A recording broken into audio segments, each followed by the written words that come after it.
You're listening to the Bearded Theologians podcast, hosted by Zach Bechtold and Matt Franks.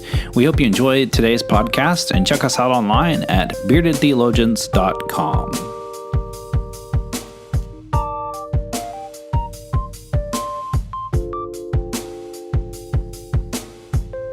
You're listening to the Bearded Theologians podcast, hosted by Matt Franks and Zach Bechtold.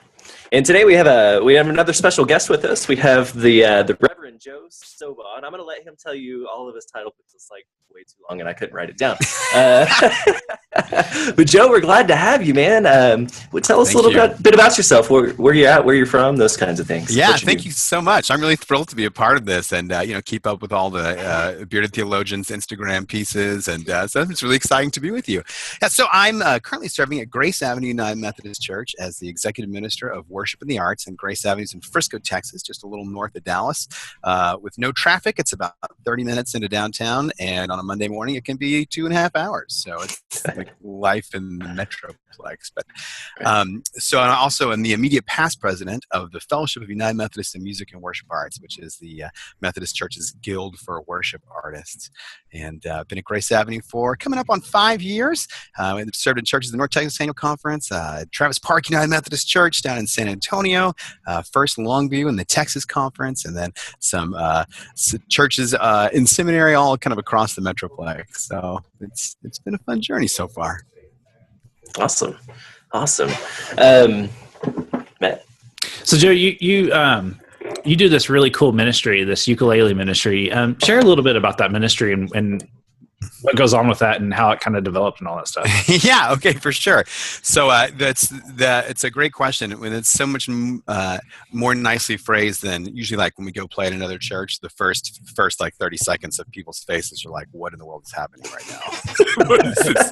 What is this about? And then usually by the second half of the stanza, we get them to warm up a little bit. So we have an ukulele choir at Grace Avenue that when everybody's there, there's close to 50 people. Wow. And it's a trip. And so for me, if you had told me that I graduated from Perkins School of Theology, where I did my seminary work, that the fastest growing thing I would have ever done in ministry would be, up to this point, would be an ukulele choir, I would have looked at you like you were crazy. What's this even about? So to make a kind of a long story how I got to this place somewhat short, ever since I was a kid, I was always, once I got hooked on music, it became, outside of the sheer joy of just making organized sound, it became a gateway to me for other cultures and to learn about different places and different ways of being in the world. And so much so that I went to the University of North Texas for undergrad and was always really fascinated by playing lots of different instruments. Finally settled on the saxophone, but it was definitely into all sorts of different things.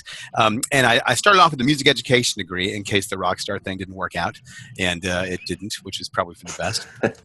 But about I would say 6 months into that experience, I got really hooked in with they call it the ethnomusicology bug, right? So it's a whole way of studying music and culture and how they relate. And as that was going on, so I joined the American Musicological Society and started writing papers about Zappa and Bernstein and whatever else, Then as that was going on, there was this additional calling that became significantly more pronounced, which was to ministry. And so I got to the point of like, all right, what's going to be more helpful in music ministry? A music ed degree where I'm actually teaching people about music and how to get the music that's inside of them out, or deep cultural analysis. So I ended up going the music ed degree. And then when I got I was looking at various seminaries, did a bunch, but at Perkins, there's a professor named Michael Hahn, who is one of the leading authorities in the church's music across the globe. And it's been, and you name it, China, Africa, Australia, it's been to all these different places. And so it ended up being a really great fit for me to continue that sort of ethnomusicological bug while working on getting a master's degree in sacred music. And so this is all part of the story, I promise. I got like no financial help from Perkins at all. I had one semester in North Texas that just did not go great. Could not recover. But I got some help on that, and then for my folks and some other scholarships. But the remaining amount of money my wife and I put to go to seminary, books, whatever else, so I put it on an American Airlines card. And because you might as well get the miles while you're racking up an exorbitant amount of debt. And we actually just paid off this card, let's see, 3 months ago. This is like the greatest, But so I went to my first church, which was in deep East Texas, first Longview, which for someone who grew up in the city was a cross-cultural appointment in its own way. And being a 3-wing-4 on the Enneagram, I'm prone to workaholism. And so it was just crushing it. I mean, just full on. Like, I'm going to build a cathedral music ministry program, and I'm going to do it in a year, which is absurd. But, you learn things the hard way when you are wired the way I am. And so 3 weeks before Easter, my wife says, hey, we're going on a trip after Easter. I said, oh, we're going on a trip. That's great. Where are we going? And she said, we're going to Hawaii. I was like, how in the world are we going to go to Hawaii? She says, well, we're going to cash in all the miles from school. I was like, all right, cool. So with all of the educational costs incurred, we were able to get 2 round-trip tickets, lodging, airfare, and a car for $15. So that was pretty great. So I had a little bit of extra walking around money while we were there, and sort of diving into that musicological thing. And Han was always like, when you travel to some place new, you need to explore and experience the music of that culture. And so what's more Hawaiian than an ukulele? So I picked up an ukulele, learned a couple chords on it. It's pretty great. Went back and put it in the case, and I'd pull it out I guess that would have been in 2004. I'd pull it out once every couple of years, learn a couple chords, put it back. It's kind of as a multi-instrumentalist, it's nice to have another little tool to work with. And then when I can only describe and attribute to the work of the Spirit, that's literally all I got for it. About 4 years ago, I had this urge to practice the instrument, to practice the ukulele. So I got out of the case, I don't know why, and just kept learning new chords and started to actually really enjoy it, and it was fun. Got acquainted with the work of Jake Shimabukuro, who is, they call him the Hendrix of the ukulele. If you've never checked him out, it's just astonishing what he can do on it. And it really sort of, I would not say I ever considered it a toy by any means, but to see that the instrument was capable of doing was really mind-blowing. But what I learned really quickly is that it's a very user-friendly instrument. It's not intimidating like a piano or a cello. It doesn't hurt your hands the way a guitar does. It's only 2 octaves, but yet it'll meet you wherever you want to go. Like, you can play Bach cello suites on it if you want to, whatever you want to do. And so the church that I serve at now, one of our assistant ministers of music, his full-time day job is he manages a Roy's Hawaiian fusion restaurant. So several years before I got there, they had this big kind of luau for VBC. We call it VBC here, but VBS.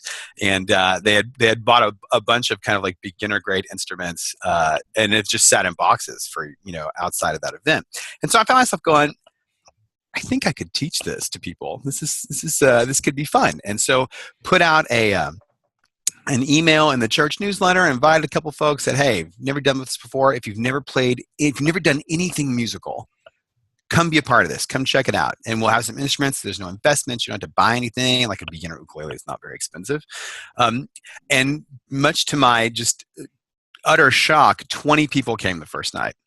And we had a blast. And so started just teaching the parts of the instruments, teaching chord shapes. And I have a very high commitment to a music ministry philosophy that the work of any musical ensemble in a church, its primary job is to facilitate congregational song and congregational participation in worship, whether that's, even looking at what are handbells doing? How do we facilitate participation? So that's where we started with this ensemble. It's like, all right, let's learn some chords, let's learn some hymns that people know and love, that are easy to get going with, and then we'll go play and worship and just see how it goes. It's the kind of fun thing about the appointment I'm in now at Grace Avenue. The general sort of vibe with new ideas is I don't know, try it. Why not? The church is only 18 years old, and no one is from Frisco. Everyone is moved here from somewhere else. We've got probably close to 2,600 members, and 4 of them, of the adults, were born in Frisco. So what's cool is that there's no shared piety. Having worked in churches that are 150, 160 years old, there's a way things have been done. And in this particular context, it's very kind of free and open, and let's try it and see what happens. So by way of example, we have 6 different worship services every weekend at Grace Avenue, and they're all different. And it's not because we want to kind of embrace the cafeteria thing, but there's just people that come from an incredibly diverse amount of backgrounds. So we want to help people find their piety. So back to ukulele, I started kind of Googling around, and it turns out there's ukulele clubs and societies and orchestras across the world. There's just not very many, in the church, which is a sad thing. But that's starting to change. I've got probably 6 or 7 different groups across the country, churches that are starting to launch these programs. And there's really a deep kind of communal power, and I don't use those words lightly, in the ukulele. It's a very social instrument. It just encourages being together and singing and having a good time. And for me, it's almost the antithesis of like I run a large church adult choir rehearsal very differently than an ukulele choir, so it's about polish and how do we make things better and continue to improve. And we do that too with the ukuleles, but it's a lot more like we have 3 basic ground rules. Rule number 1, have fun. Rule number 2, don't stress. If you get to a chord that you don't know, we're all at different levels of musicianship, so we'll just carry it. Throw up some jazz hands or something and, keep going, have a good time. And then rule number 3 is also have fun. So it's an intergenerational group. Our youngest member when we started was 6, and the oldest member was in her mid-70s. And one of the greatest moments I've had probably in ministry was one of those women in her 70s who came to me just in tears after the second rehearsal and just said, "Thank you for this. I didn't know I could do it." And so I see in some sense, especially working with a lot of adults in music ministry, is that part of my ministry is to kind of heal wounds that people have experienced in their childhood when somebody told them, "Oh, if you could just sing a little softer, or maybe this isn't for you." And when I really deeply believe that we all, if we really believe Genesis, right, in the sense of that we all have the Imago Dei, and we're all inherently creative people, and there's nothing you can do about it other than choose to nourish it or not. And so to be able to see that experience from her of having that sense of, I'm doing this, I'm making music, and it's phenomenal. So we've since started like taking it out on the road, kind of I wouldn't say a lark so much, but for the 2016 General Conference, when they were asked for auditions, we recorded down by the riverside with this group and sent it in, and much to my great shock and surprise, they said, "Well, come on to Portland." So we took the group out there and played a couple churches around town and did some great stuff. And then just recently, the weekend after Easter this year, we took the groups on a Strumming for Human Rights tour, which is what we called it. So we went up through Little Rock and Memphis and explored, and it is our preparation leading up to this as well, the twin developments of the struggle for human rights in the United States and around the world, and how music has always been a part of those struggles, and ways in which sort of uplifting and strengthening and healing and bringing us together and pushing us out into the world. So we did some Nina Simone tunes, a U2 tune, some B.B. King songs. We left and drove to Arkansas, played in the Arkansas Children's Hospital in Little Rock, which was one of the largest pediatric care facilities on the planet. And they put us in this atrium that was 5 stories of glass and elevators. And so the music, because it's flu season, we couldn't go in with the kids, but the music would go up through the elevators and into the halls. And you could see, you look up 50 feet and here's all these people, all these children, checking it out and videos and singing along and all that sort of thing. And then we went to the Heifer Project, because in a place like Frisco, it's very easy to kind of get stuck in your bubble of upward mobility. And walked through some of that. And in Memphis, we played at the Civil Rights Museum to play Precious Lord, Take My Hand. The Lorraine Motel was really a deeply profound moment. And then we had a 30-minute set at B.B. King's Club on Beale Street, where we did like almost all blues, which is a real trip. So it's been a phenomenal piece, and it's had some really interesting outgrowth into the community. We've got 3 elementary schools now that their teachers have come to play in this group, and I've since got some grant money to get ukuleles into their classrooms. So we've got a bunch of children now across the area who are getting this new gift that they're going to be able to take with them. We started a group called the Frisco Ukulele Society, which meets outside of the church entirely. And so we meet at a local restaurant, have a couple beverages, eat some food, and then we just play 2 hours of all kinds of different stuff, pop music, sort of classic ukulele standards, things like that. And the hope is that that becomes a place where people can reconnect with that creative image of God that's in them for folks that would never walk through the doors of a church. And then eventually hoping to move into some philanthropic work with that group as well. So we've got several surrounding communities that are really underserved in music education. And so figuring out how to get some ukuleles to them is part of the goal. So that's a really long way to get around answering your question. No, I love it. It's perfect because, my question was, how do you do the intergenerational thing? What's your age group? Things like that. And you answered that beautifully with the story of this woman coming, going, here's what it is. Here's, thanks for giving me this opportunity. And, my next question would have been, well, what's the deal with the community? And so you guys are doing what the church is supposed to be doing and being a catalyst for community, for bringing people together, whether they walk through your doors or not, through a ukulele. I mean, gosh, just a simple instrument, right? It is, yeah, truly. And I love it. I started playing guitar. I started playing bass guitar. That's what I started with. That's kind of my love, man. Yeah, man. We'll have to talk gear afterwards. Exactly. That's where most of my paying comes from. Nice. The guitar, the 6-string, that's too many strings. It's more strings than I have fingers. There's no sense in that. And so the next logical step for me was the ukulele. And it's like, let's play this. This is fun. Yeah. And my wife and I bought her ukulele, and do a little thing like that. And it's fun. And so when you talk about a 6-year-old being able to walk into a room with a 70-year-old and connect, that's what this is. And for teachers and people inside and out of the church and going on, these civil rights things, here's how amazing is that? And why not lead that through the church and what we're doing and where God's calling us to go and let a ukulele speak for us. At least get our foot in the door. That's awesome. Exactly. Well, thanks, man. I mean, it's one of those things where you definitely go like, I'm just not that smart. So God is clearly at work. Right. Like this is like, I could not have planned it this way. It's just sort of like ride with it. And I think part of the other trick too is like, we've got to be open and in the I hate when people say in the 21st century church, like we're 17 years in now, Right. But we've got to be open to innovation in the pure sense of like, how do we take the time on our traditions of what we do well and do it in new and apply that to new things, Right. And it's interesting, like, so the ukulele and the ukulele and the accordion are the only 2 instruments in the last 3 years that have physical instruments that have increased in sales. Wow. The ukulele and the accordion.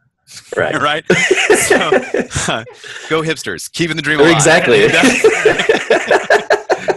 keeping it moving forward. But so the ukulele has had really 3 major waves of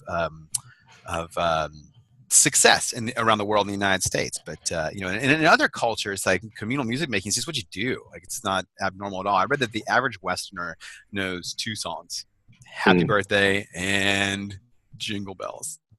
Wow. Where the average non-Western person has a repertoire of things that they sing frequently, has a repertoire of 20, 30 songs. But even in cultures that sort of have that third place really well identified in some European cultures, this is not a foreign thing to them at all. You just get together and make sound. It's what you do as a human. It's not unusual, right? But as I was doing some research on this first sort of wave of popularity came in 1915 at the I forget the exact year, World's Fair, which was Pacific themed in San Francisco. I was reading through some articles about this, and one of the first places that one of the groups from Hawaii played was in a United Methodist Church in San Francisco. It's like, it's not that new.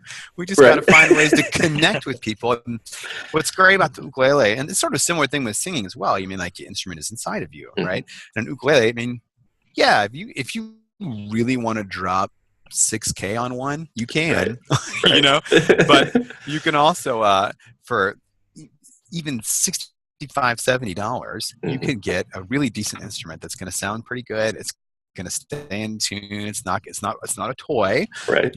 But something that a kid can get around. And we've got some gentlemen who would tell you that they are full-bodied, who can play it well. You know what I mean? So like, you've got options. It's not it's not going to hurt your hands the way like starting out on a guitar will. And it can be also a musical gateway drug. We've got several guys that have like, so D on ukulele is like a D on a guitar. A D on a guitar.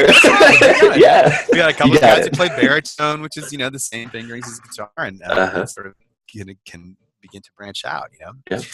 So yeah, it's a trip. I mean, to be able to empower people to claim the gift that is really inside of them. Like, people used to say like, as a musician and someone who also does music education through the church, your job is to get music into people. And I think it's the other way around where I thought of it. It's already inside of them.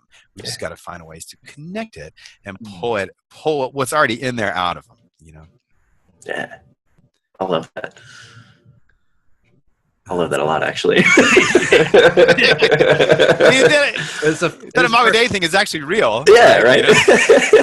Well, and I think that's I'm kind of staking my whole ministry on it. So. Yeah. Well, and Sorry, I think no, that's fine. I think the whole deal is like I started out as a music educator in first like semester, and then when I realized that there was a deeper calling in me, and I better kind of hone in that. So I shifted the religion, but what were you going to be? Were you going to be a band director? Yeah, I wanted to be a band director. All right. Well, okay, I got to ask, what was your instrument? I actually was a bass clarinetist. I mean, that's sweet. I mean, that's awesome. That's my jam. Like that's man. Like, and I don't even like the little one. Like, I have to have like. No, you got to have a bass clarinet. Do you listen to like any, Marcus Miller? Yeah. So I like when I'm in new churches, the struggle I always have is music. Right. Because I one of the things I've noticed throughout my career is that I've stretched the congregation in their musical knowledge, because they're so stuck on like the 4 hymns and like these are the 4 hymns we sing, and we sing them. We'll sing them in different order, and that's how we change it up a little bit. It's like, no, like, right? Like the Methodist Church has 3 official books full of great music. Oh my gosh! That we don't even and also the internet. Yes. Right. Never mind Google. Yeah, right. I just want them to like look at those 3 books. Let's not even. Hey, let's start like with the faith we sing and get crazy. Yeah, exactly right. And so it's always difficult. Music is always difficult because there are sacred cows, and conquering those cows, and that's where like offering something like your choir is a great kind of alternative for them to see that there's a bigger thing of music out there, and I think that's important. And plus, and so have you had ever any pushback about what you're doing? I mean, that's just not here, but in other places. Yeah. Oh yeah. No, my first appointment, and this is going to sound so out of school. And remember, this is like 2003, so this is getting to be a ways back. My first appointment, I brought in a classical guitar to do some Taizé pieces, and that did not go well at all. I was just young enough and like dumb enough to be like, oh well, I'm going to do it again next week, right? And so I was up in the balcony early in the morning, and like to get the sound system together. I was super quiet, and the head usher and his pal came in and literally says, did not know I was up there. See that guitar's in the house, Lord, again.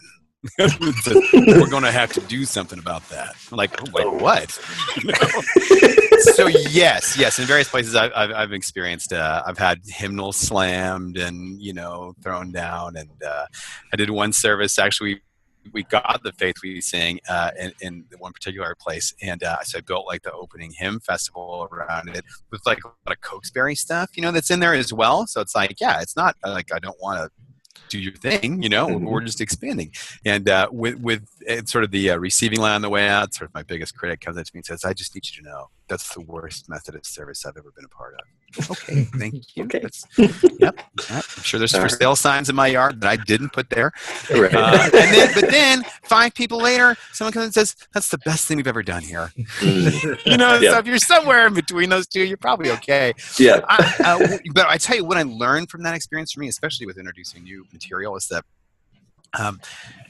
you got to know their heart songs. Like, what is their piety? What makes their heart sing? And then sing those things, right? I mean, I think Marcia McVie says this really beautifully. And she says that, kind of our ultimate goal in congregational singing is that, we're able to do new things and do old things because we have trust for one another. And so, like, Jim hates it when we do something in Africa. But he knows that for Susie, it's really meaningful to her. And so even though it's totally not his jam, he's gonna enter into it because he loves Susie and he loves the community, and he knows that the leadership knows what his thing is and that we're going to get to his thing, So establishing that trust for me, I found is super important. So like I wouldn't have even in a place that's sort of as open as Grace Avenues, I wouldn't have started something like this in the first year or two, just because I need to get people to know that, like, I'm not coming with propaganda. I'm not coming to, like, here's this thing that I'm going to do to you, you know? So here's this thing that we're going to do together. And yeah, there's some things that we're probably not all going to like. And that's okay, because worship isn't about the cult of personal preference. I think that's one of the hardest things that we have to deal with is like, oh, well, I didn't like that. Well, how do we shift that conversation from people from I didn't like it to what can God do with it? Yeah. And then a deeper question, this is where we're really working in the situation I'm in now. The appointment I'm in now. Sounds like, oh, it's terrible. Like, this is awful. No, it's fantastic. But asking the question of what does God need us to sing to become the church that God wants us to become for this community? You know? So when you can start getting into those sorts of questions, hopefully, best case scenario, it's not, I hate that hymn, that sucks. Right. Sorry you didn't like it, Jim. That was not right. his name, by the way. It was James. No, just kidding. we can bleep that out later. Yeah, okay. We'll keep that in a minute. He's probably still looking for me. That's right. He's probably still looking for that guitar. That's right. And yet, like, in the midst of all that, some of the best things I've ever experienced in ministry came out of that situation. And that was a situation. But some amazing friends. So. Well, my first appointment, I sat down with, it was a 2-point charge. And in one of the charges, this lady slid me across the table this sheet of paper with the back of the hymnal copied. Oh. Highlighted were the hymns that she plays. And she says, here's what I play. The musician did this. Yeah, Okay. Yeah. I sat there, I was like, that's nice. Okay, I can work with this. And sure. What ended up, it was funny because then when I left, I handed her a whole other sheet and I highlighted the ones that we learned while we were there. I said, you now have more songs. Right.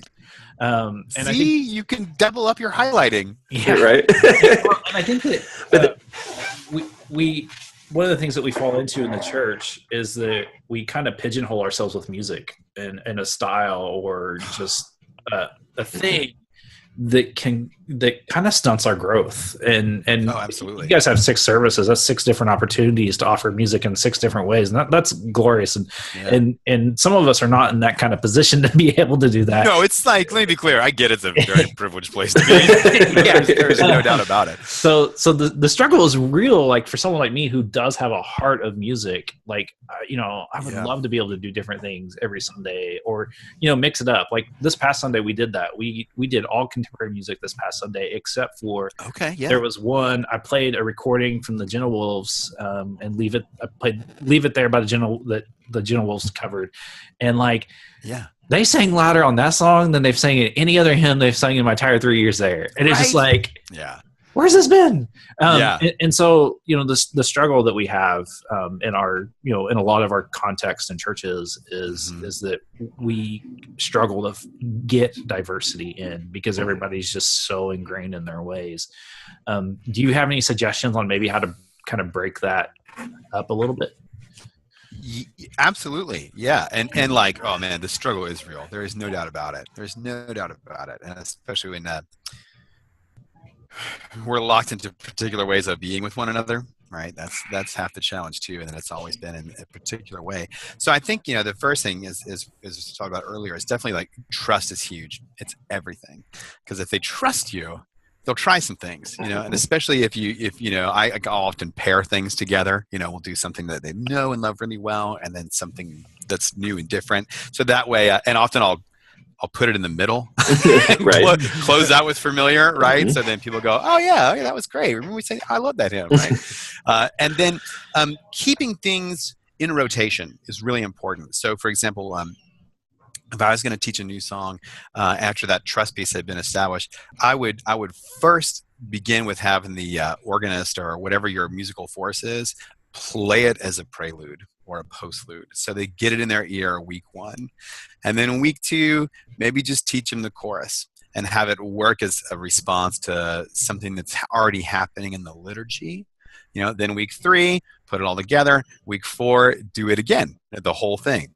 And for us, it feels laborious, but as I've learned in the fellowship, the average active attender in United Methodism across the country who consider themselves active comes 1.4 times a month. So you're maybe getting with your best people 2 shots at it, right? So being able to kind of keep that going. So, I mean, I try to strive for definitely not overwhelming people with new stuff, usually 1 or 2 new things max. I wouldn't think I would ever do more than probably, honestly, 1 new thing at a time, just because you don't want to overwhelm them. And then, but also not do the same 25 tunes. That's a quick way to kill congregational singing. So I try to strive for a repertoire of around 200 pieces that are in diverse theological contexts. So you got something for lament, you've got something for, many things for praise, that sort of thing. So that piece of it I think is really important. Also, I work really diligently to sing in places that aren't worship. So, for example, sorry, I have this like one line of sound that's splitting me right in half. Church council meetings, Sunday school classes. Like, I'll often introduce a new thing at a church council meeting. Like, oh, we got this great thing. It's going to be wonderful. And here is why we're doing it. I think that's really important to express it in a non-pedantic way. So for me, I find that like Duke Ellington once said, there's 2 kinds of music in the world, good and bad. And I would appropriate that and change that for worship context. And there's 2 kinds of music. There's appropriate for what the liturgy is doing, and there's inappropriate for what the liturgy is doing. So, for example, I would never say like, "Oh, we should do a global song because it's from Africa and isn't that great?" Nah, it's got to have some context in the liturgy. So I find that when the trust piece is established, when folks have a chance to know the song, and then they see what it's doing. That this actually contributes to the wider work of what we're doing, that can be helpful. So giving it context, giving it a little bit of repetition, and singing in places outside of church, outside of a worship service, I find is really, really beneficial. Because half of it is, the other piece I would say, is that the people have to know that you believe they can do it. Especially when it comes to something as personal as singing, because that's like, oh my gosh, I think the fear of public speaking is bad. Public singing is like that and then some. So if you are able to communicate to them, and it's really just a matter of leadership and keeping it positive. So for example, like if you're to introduce a new tune, be like, hey, good morning, everybody. It's good to be here with you. So we're going to do a new song, and it's kind of hard. There's this thing in the middle that gets high, and I know you guys don't like doing new music, but who wants to be a part of that, right?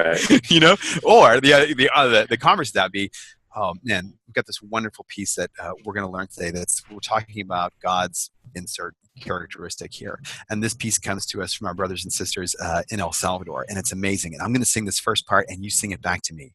So if you can sing without using instruments, it's really helpful. People can hear the human voice, and they go, okay, I can do this. I tell like really gifted singers this when we're working on how to enliven congregational songs all the time. If you've got an operatic voice, please don't use it. Please don't use it, because it's going to intimidate the heck out of people. Use a little bit more laid back thing, and then when you get to the offering, man, kill it. Do your thing. And modern worship's the exact same way, and in some senses even more challenging, because at least like in a hymn, you're supposed to sing. You may not like it, but sort of that's the expectation. Whereas, and this is the thing I sort of get a kick out of churches that are like really push against any modern expression whatsoever, and musicians who push against it, like, well, people just can't. The Beatles have been around for like 60 years. There's no one in your context who is not familiar with these rhythms. Right. I promise you, the vast majority of people are not listening to Bach cantatas. It would be a better world if they did, but they're not. Right now, there are many people who are, and let me tell you, like, Bach would be my desert island thing. I would take that with me. Of course. But encouraging that in people is so profound. And so like I'm sure I heard y'all talk about Gungor. If you've read the Crowd, the Critic, and the Muse, like one of my favorite appendices in that book is one where he's going through and talking about the state of contemporary Christian music, the industry. I don't have the exact number, but of what the industry considers active consumers of contemporary Christian music, which is not mainline people, right? That's not the main audience here. It was something like 0.1% of all Christians on earth are active consumers of it. And not most people in a mainline context. So to assume that they know the songs and they're listening to them, it's just not true. So we have to teach it. Got to teach it. And not in pedantic ways before worship starts, usually. Right. No, like something you said earlier, and you kind of spoke to it and really answered my question, but I'm going to say it anyways. Sure. You said early on, worship for you is a way to involve the entire congregation or whomever you're in front of, and that more so than bringing worship, that's the important part, is the participation and making sure everybody has their place. Yes. And I think something like ukuleles does that. We saw that 25, 30 years ago with handbells and the choir. Those are ways that people could participate. And now that those groups have maybe gotten smaller or, or not reaching out, but you're finding ways to let people participate in worship where we're failing to do that in a lot of our context. That it's just this, and this. No, it can be this. And this is all of us. This choir singing the piece, but you get to sing too. Handbells or the choir or praise band may not be your thing, but here's a ukulele. There's ways to do this and allow participation or encouragement participation from the greater congregation than simply being there. Absolutely. And that's huge. And I can tell in your passion that's, I like to play, I like to sing, I like to lead these things, but this is what I want to do. I want to bring you in. I want you guys to participate in this with me. And that's big. Man, I think I was like folding laundry probably like 5 years ago, and I just had that epiphany, like, oh, that's what I'm supposed to do on earth. Like the most mundane task is like, that's like Avenue Q. Purpose. That's my purpose. No, and I love it, and you can definitely hear that you're living into that and you're passionate about it. I mean, we get passionate about beards and things like that, but I know I felt bad. The beard comes and goes. Like, oh, I'm definitely in the wrong season for this interview. But for the people listening, if you can't see our shirts, there's a lot of pattern going on today. It's great. Maroons, it's great. That's it. And anybody who thinks like, oh man, can I do this? Like the real truth of it is, if you can stay like 4 chords ahead of the people, you're going to be okay. Right. And that's kind of that's my encouragement, man. If I can do it, because I'm not a musician by any means, but I found myself leading a praise band and doing these things, and it's like, I'm not a musician, but by God, you go try. and that's one of the big challenges of getting participation in worship, especially musically, is that we live in a performance-oriented culture. I mean, like The Voice, American Idol, et cetera, et cetera. But the thing that like made American Idol different was this whole call-in feature, right? And text in to win. People, they want to participate, they just don't know how. And in a culture that, and they also, I think, sometimes don't feel invited. And I think that's a really profound thing, to create a welcoming environment where, like, I believe you can do this, and sometimes it's when you hear this amazing choir, and I'm all for amazing choirs, like that's fantastic, but it can be, if you're not careful on how you couch it, it can be just like, my job is to sit here and be quiet.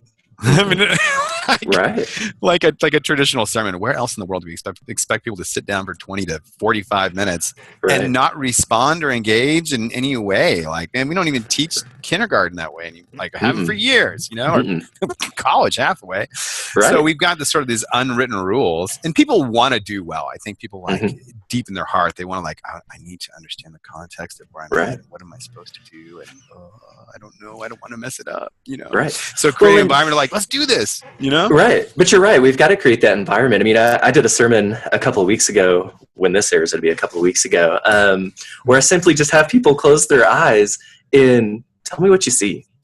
And no, really, tell me what you see. Like, I want your feedback. And it was just to pull that out of them. Oh, now tell me your favorite color. And it was like, oh, okay, we're supposed to talk here, but it was like, just trying to, I guess, United Methodist are bad about that. We're there, we're to sit, we'll sing when we sing Amazing Grace, we'll sing the Old Rugged Cross, and we'll listen to the sermon, we'll go to lunch. We really should stop giving the Presbyterians a hard time. I know. I have to, You got to get them in. One of my best friends is a Presbyterian minister of Word and Sacrament, and we like pick each other up at the airport and be like, Mr. Calvin, Mr. Wesley, and finally one night at 4 a.m, we're like, we're not really going to come to an agreement on this whole predestination thing, so let's just stop. And it's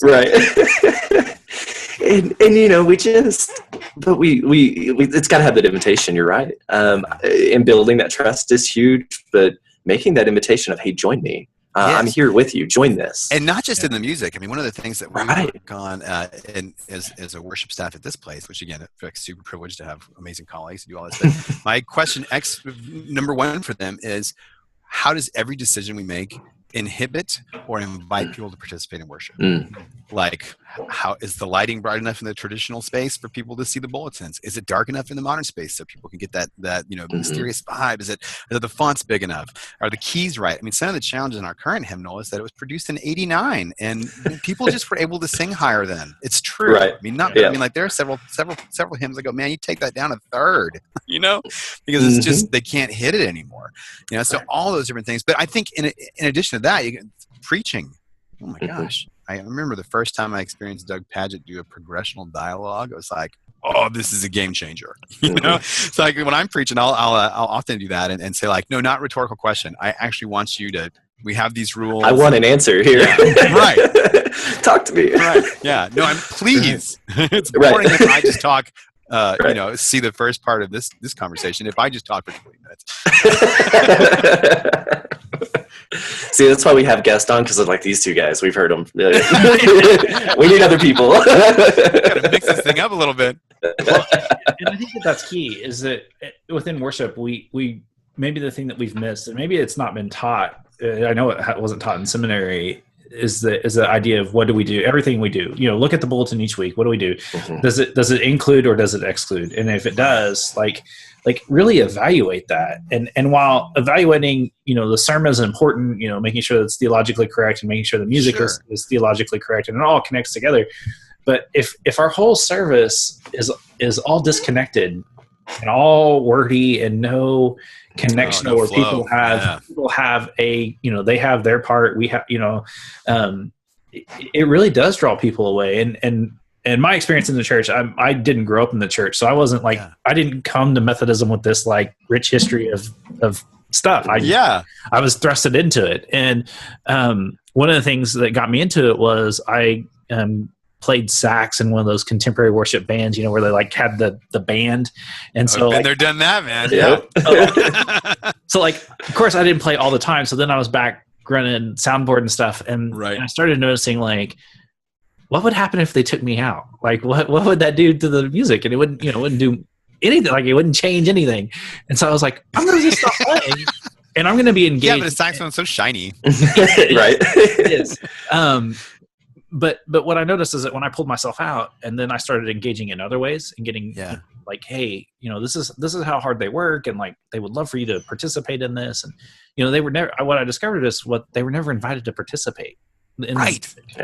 And so I've really tried to, in every congregation I've served, it's like, I want you to sing with us and sing like, I don't, you're going to miss notes. We're all going to miss notes, but that's okay. Like, that's fine. Like, Yo-Yo Ma miss a note. It's part of being a human. That's right. Well, I think that's so true. I mean, how do you sing? Yeah, it's Nadia Bolz-Weber said she's, she'll choose participation over excellence any day. I think you can probably meet in the middle on it, Yeah. Right. But just it's really interesting. You mentioned kind of the worship service piece. I don't know if you're referring specifically to like flow of a worship service, but I think that's essential to creating participatory. It can't be just chunk to chunk to chunk to chunk. You got to find some way to move through these things gracefully and elegantly. It's like I tell our AV people this all the time. Like, your number one job as an AV person is to not be an impediment to the Holy Spirit.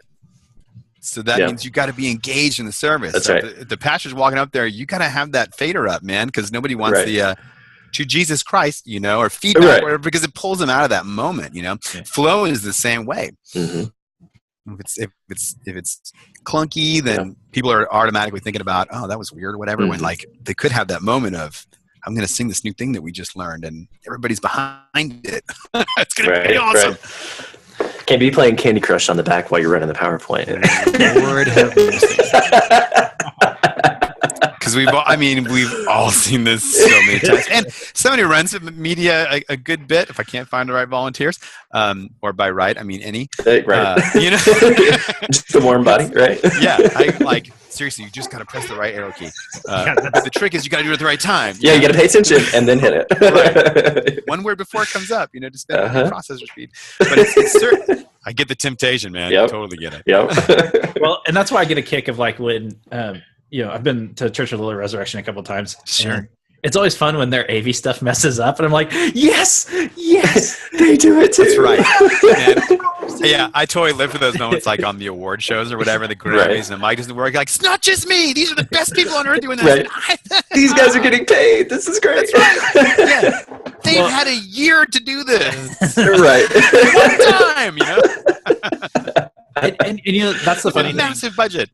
And that's the funny thing we talk about in my little worship. We have a pre-meeting before worship, with everybody involved who's who has whatever part, whether it's pushing a button or singing. Yeah. And one of the things that we always joke about afterwards is like, well, we messed this up today, but you know what? We still have 51 weeks to get this right.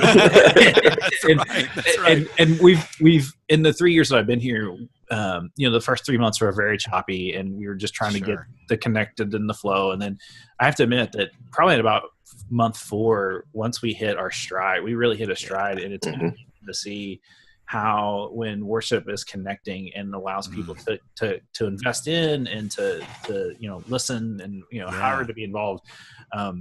That's so important, and it actually does lead to congregational growth.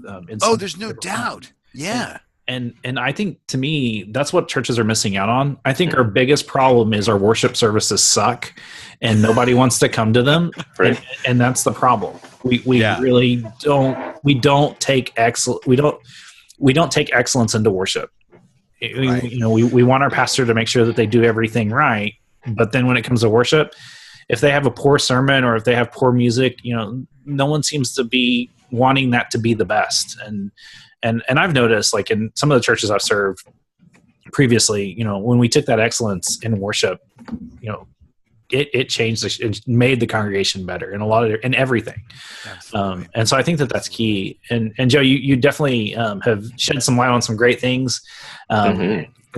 You're always welcome to come back and always. Hang out with us. Open invitation. Gosh, anytime. I'd be honored. I'd be honored. We'd even, we could give you a sticker and commission a piece for our opening. There you go. Yeah. Done. Yes. I'm in. We'd love to have a new opening, little jingle. That'd be fun. It'd be really cool. Let's talk.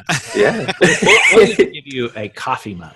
What? There you go. Yeah, a legitimate Bearded Theologians coffee mug. I'll throw in an outro too. Sweet. I would show you what one looks like, but it's in a box somewhere. Oh man, I've seen the pictures. They're beautiful. I've got one of our old ones right here. Look at that. Oh, it's so fantastic. It is. Don't look inside. It's rough. Yeah, you don't want to see the inside of the Islamic Center in Frisco Coffee Cup. Right? I love it. No, man, thanks for bringing your passion on the show today, dude. It's awesome. Man, I'm going to go play my guitar here in a minute. All right. Very good. Yeah, you need the Mark Maron outro. That's what that's right. Thanks for having me. It's been a real pleasure. And so we want to encourage you to go online and look at our stuff, and all the stuff we have. We do have some really great stuff, T-shirts and all sorts of swag for you to purchase, for you to have. And we also want to encourage you to subscribe to our YouTube page and just share the things that we do, because part of our whole vision with this is to be able to make sure that we shine bright lights in the world. And Joe's doing some great ministry in his area, and we wanted to share that with the world. And his passion and enthusiasm is definitely now I got to figure out what I'm gonna do the rest of my day because I got all this energy. That's right, exactly. I'm gonna go take a lap. Make some sounds.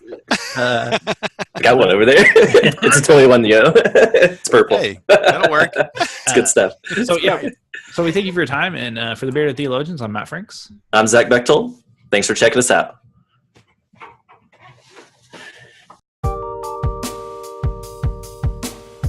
Thank you for listening to the Bearded Theologians podcast. We hope you've enjoyed listening, and we hope that you share our content online through Facebook and social media, and we hope that you check out our Beardcast store at beardedtheologians.com and pick up some great Bearded Theologians gear. We hope you have a good day.